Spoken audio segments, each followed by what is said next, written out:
If you'd like online business explained to you in a way that you can actually understand, go to latenightim.com/explain. It's completely free and I made it just for you. Now, how about an episode? Episode 184. Late Night Internet Marketing. This week on the Late Night Internet Marketing Podcast, we've got Gideon Shalwick back in the house. He's going to tell us why he does the do that he does and how that can impact you and your thinking as you build your internet business. All this and more on the Late Night Internet Marketing Podcast. The Late Night Internet Marketing Podcast. You've been working for somebody else, but you want a business to run yourself. You want to know how to start and where to begin. Can you get out your comfort zone, my friend? Yes, you can do it right when it's late at night. At the end of the day, your dreams burning inside. So keep it up and you will find that you're building your business one night at a time. And now, broadcasting late at night from a little studio in the big state of Texas, your host, Mark Mason. Hey, how are you? I'm glad you're back. If you missed episode 183, which was the first part of this interview, you're definitely going to want to go back to last week at www.latenightim.com/183 to check out the first part of this episode with my friend Gideon Shalwick. As I mentioned in that episode, Gideon and I have finally met after years and years of being around each other and having a ton of mutual friends. And Gideon explained all about his latest project, Splashio. Now we're going to get underneath that. In this episode, Gideon's going to explain why he does what he does, why that project is fulfilling for him. And what I want you to listen to is how important it is that Gideon has meaning in his current work, and think about how important that must be for you in your current work. Is your work aligned with your why? Let's hear what Gideon has to say about all this and more right now on the Late Night Internet Marketing Podcast. Hey, don't touch that dial. It's time for another fantastic guest on the Late Night Internet Marketing Podcast. Okay, so when we talked, Splashio seemed very exciting to me, and that's why I called you originally, to hook up with you, to talk about Leslie and Yarrow and Splashio.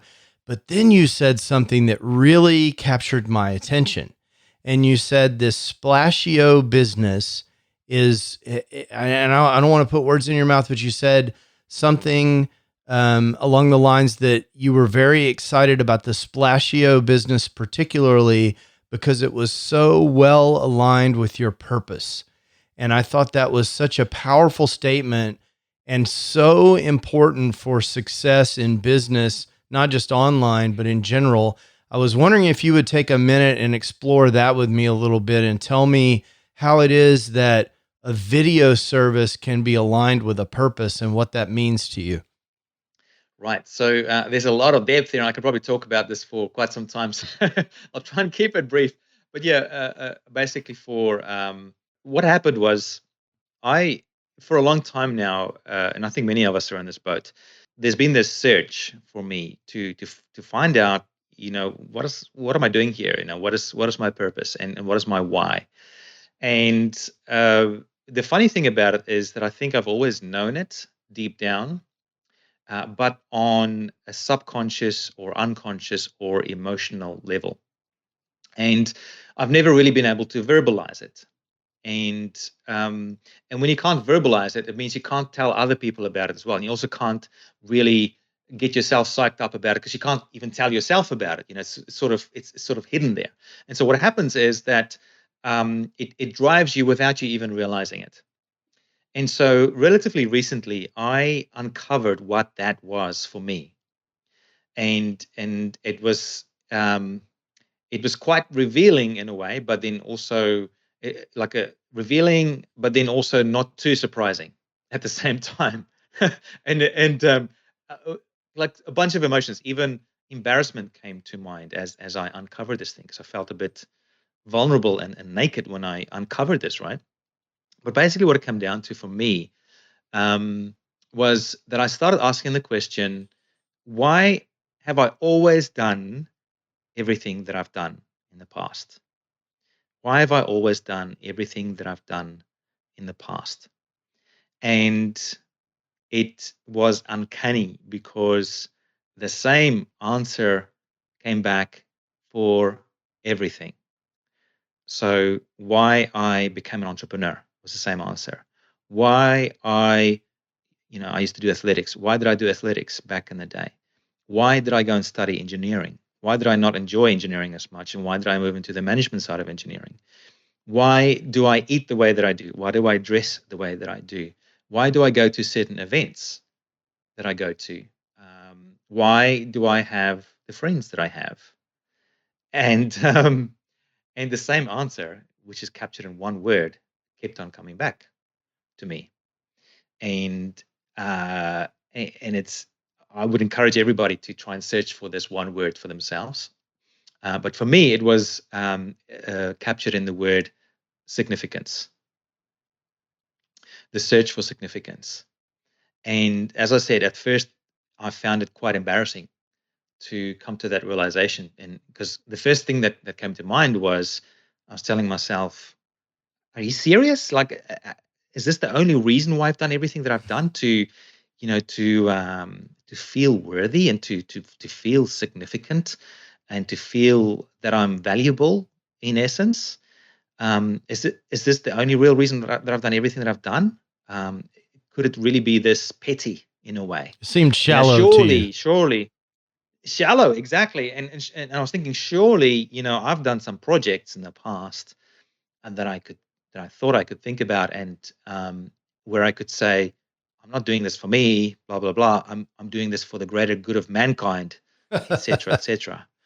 Right? And but then the answer came back, no, actually, you just did it for a sense of significance. And it kind of shocked me, because I was unconscious and I didn't realize it. But it was true. It was true, and it really hit me like a ton of bricks. But then what happened was, I thought to myself, this, okay, cool. It's significance, right? And it is what it is. I can't change it. But at least I've come to a really good realization of myself, and it made sense. Like, if I look back at all the projects I've done, it's been because of that search for significance. Just that search for feeling. It's like the feeling, right? All these things are feelings. The search for feeling significant, and I couldn't change it. But what I then started doing, I said, well, how about I make this my past why? This search for significance is something that I did up until that point. And going forward, I wanted to change it. And for quite a while there, I thought I needed to change it to something else that's not the search for significance. And I couldn't figure out what it was. And it probably took about 3 months for me to come to the realization that actually my why, the essence of my why hasn't, or perhaps can't, change, but the focus of it can. And so what I now can say is my past why has been in search of significance, in search of feeling significant. But now I can say my future why and present why, and maybe, I'm not sure if I'm quite there yet, but present and future why is the desire to build significance for others. Excellent. So it's moved. From I guess a desire to serve self or the egoic needs to the desire to contribute to others. So there's been a definite shift. And so the question now becomes: is that truly the case, or is it still just about significance for myself ultimately? So, but I think as long as we have an ego, it's probably quite difficult to escape those sort of desires in any case. But anyway, that's where things are now. So it's probably okay. Well, let me ask you: is it okay if it turns out that you derive significance from getting significance from others?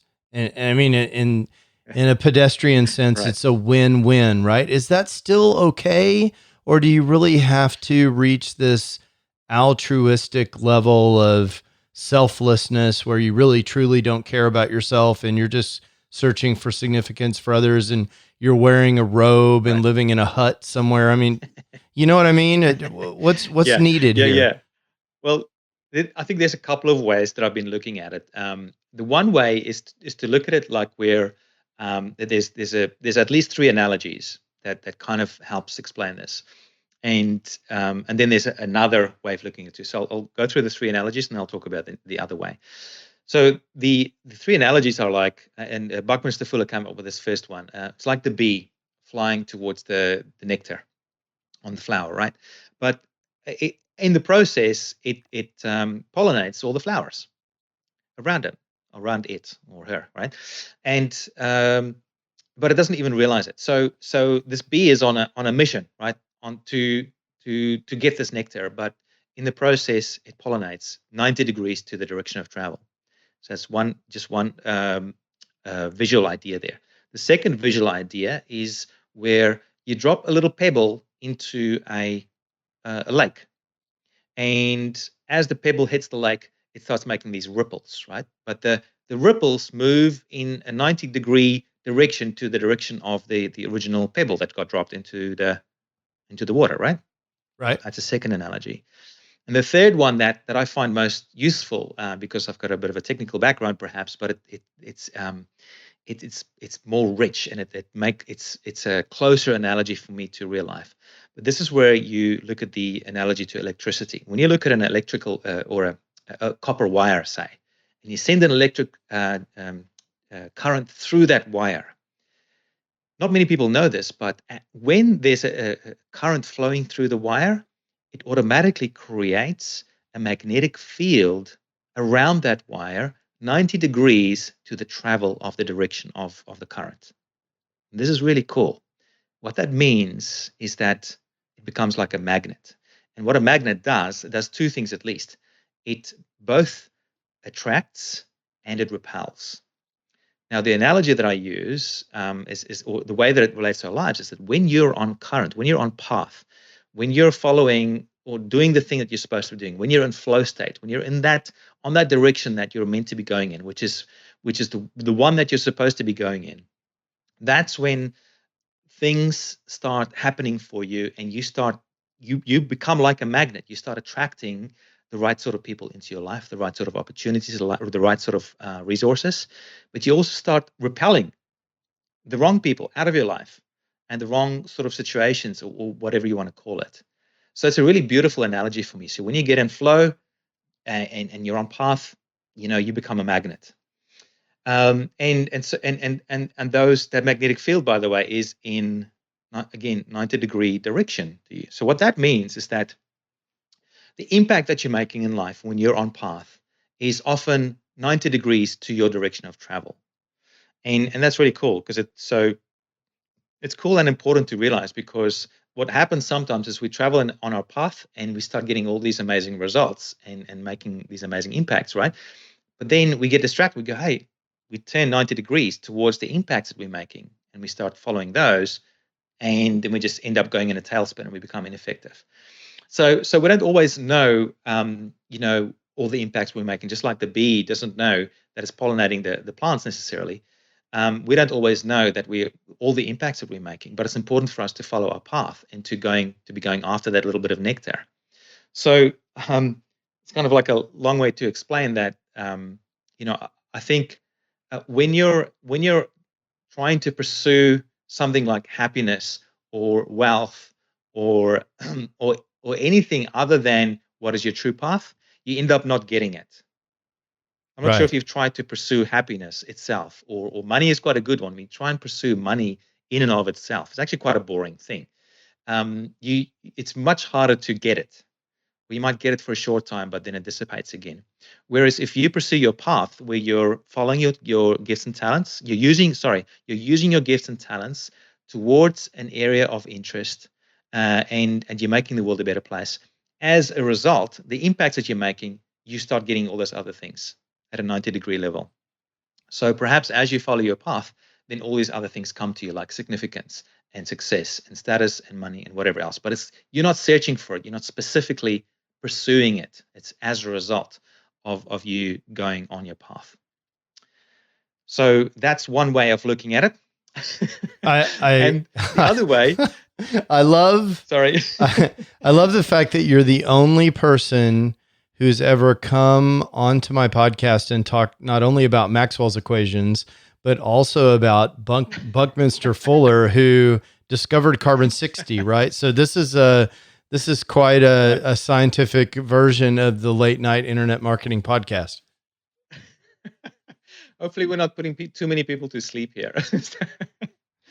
But another theory that I have of this is that, we are meant to be pursuing these things that seem so petty. Like in my case, significance. We are meant to be wanting to feel significant. I think there's actually 4 main drivers. One's, it's like if you could imagine a compass. There's significance at the top, security down the bottom, control on the left, west side, and on the east side you've got connection. So significance, security, control, and connection, and then a combination between those different energies.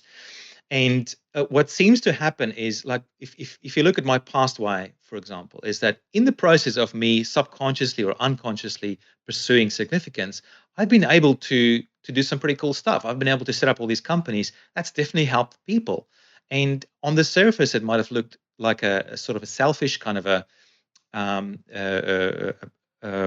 purpose, but it's been kind of like the little bee. I've just been sort of looking for that little bit of nectar, and little did I even know that I was affecting people in ways untold. Right. So I guess that's another way of looking at it, where maybe these sort of desires are built into us for the purpose of us creating these things that actually benefit other people without us even knowing. Right. Kind of an autonomic response.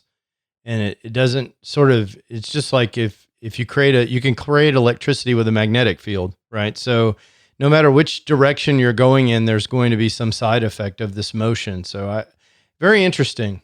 Very, very interesting. I haven't thought about the autonomic way of looking at it. I love it. That's a really cool way of looking at it. That actually makes a lot of sense. I like this very much. And I want to congratulate you. I think you're to be congratulated on having the self-discipline or courage maybe to be so introspective. I think it's difficult for a lot of people to take the time and have this focus and discipline. As you say, it took you months to really answer the question, what makes them go? And I think that's so critical. In fact, when I was with Leslie, I was giving a talk at Cliff Ravenscraft's Free the Dream conference, and my talk was on the power and importance of understanding your why, which is exactly what we've been talking about. So I'm very well aligned with this kind of thinking, and I appreciate this conversation very much. Thank you. That's really awesome. And what's interesting about this is that from this whole exercise, just to sort of come full circle back to Splashio and how that aligns with the Splashio vision now. For the first time in a very long time, I actually got a tagline for Splashio, and the tagline for Splashio now is "Get Seen." And it's interesting, when you listen to some of Brené Brown's talks, she talks about vulnerability, right? Which is all about getting seen, and when you show yourself. You have, or to be able to show yourself, you have to be vulnerable, and let that truth, the truth of you, come out for the world to see. And somehow, when that happens, that's where the magic is. And so that's our tagline. We want to help people get seen. We want to help the world see people's true selves. And so this first thing that we're doing with the captions is really just the tip of the iceberg to help people with that. So I'm really excited about that.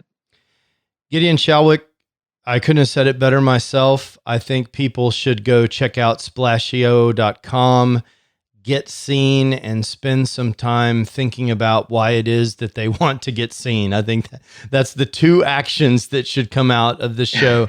I really appreciate your time today, man. Tell us the URL one more time. All right. So just splashio.com. So SPLASHEO.com. So it's like splash, splashing water, and then EO at the end.com. Easy. Very good, sir. Thank you so much. I appreciate your time. Let's talk soon. All right. Totally awesome interview from Gideon. I am so thrilled I had an opportunity to connect with him. It's so cool for me because Leslie, Samuel, and I are such good friends, and Gideon and Leslie are friends. And it's funny because we were texting each other. I was sitting next to Leslie at Free the Dream, all kinds of goofiness there. Gideon's a super fantastic guy, and I want to encourage you to go on over to splashio.com and check out his stuff and read his about page. He's a great guy and someone you definitely should know in the space. Again, that's www.splashio.com. Until next week, I am Mark Mason from the Little Studio in Dallas, and I hope you have a fantastic week building your internet business. Ciao. You can do it right when it's late at night. You've been listening to the Late Night Internet Marketing Podcast. Be sure to visit latenightpodcast.com today to leave feedback for Mark. Download special bonus content, access the show notes, and more. See you there. Until then, go and make some great progress on your internet business. One night at a time. One night at a time.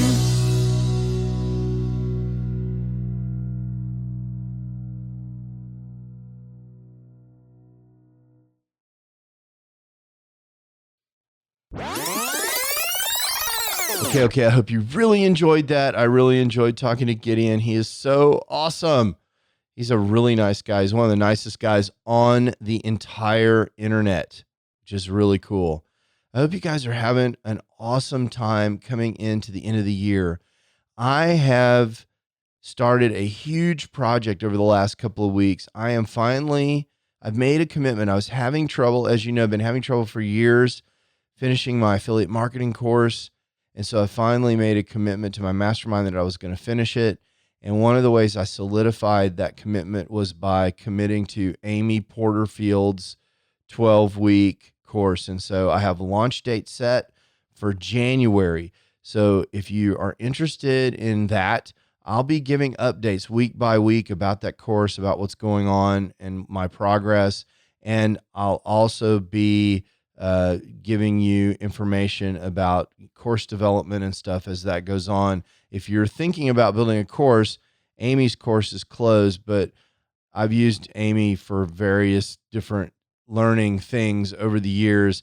And one thing she's good about is being incredibly organized with detailed actions. And that's exactly what I needed. I needed to be held accountable with a clear plan for exactly what to do this week. And I needed to do that week on week on week. And one of the cool things about Amy's course is she shows up in your ear literally every day, at least during the week, to keep you motivated and keep going and stay focused. And that's really helpful for me. I'm just being completely transparent. When you're coaching a baseball team, trying to run a household, or I don't run the house, Paula runs the house, but help someone run a household, have a day job, and run an internet business, and then add a course on top of that, sometimes you need a little help staying focused. And so that's why I made that investment.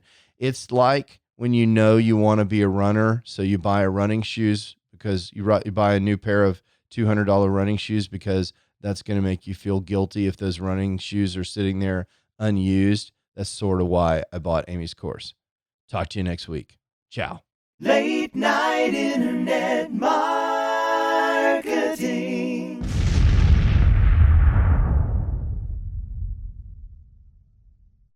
Hey, it's Mark again. I wanted to tell you one more time about this absolutely free resource that I have for helping people who are trying to get the big picture for internet marketing, actually get started and understand what all their choices are.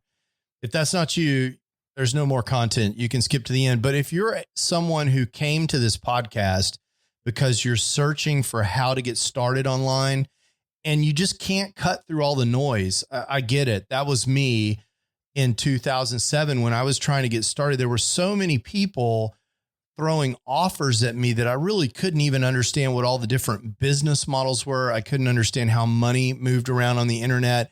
And I couldn't really get a grip on what direction I wanted to go in so I could figure out how to move forward. I've created a free video resource for you just for that purpose at latenightim.com/explain. In several short videos, I just explained to you what internet marketing is all about and what online business is all about and the different options that you have for starting an online business. There's nothing to buy there. You just sign up for access and you get the videos just like that. So if that's interesting to you, or if you know someone who's in a same situation, send them that link, latenightim.com/explain, and let me know what you think. I'd love to hear what people are thinking that are in the exact same position that I was in more than a decade ago in 2007. In some ways, it seems like yesterday. And in some ways, it seems like an entire lifetime ago. Again, that's latenightim.com/explain. Late night internet marketing.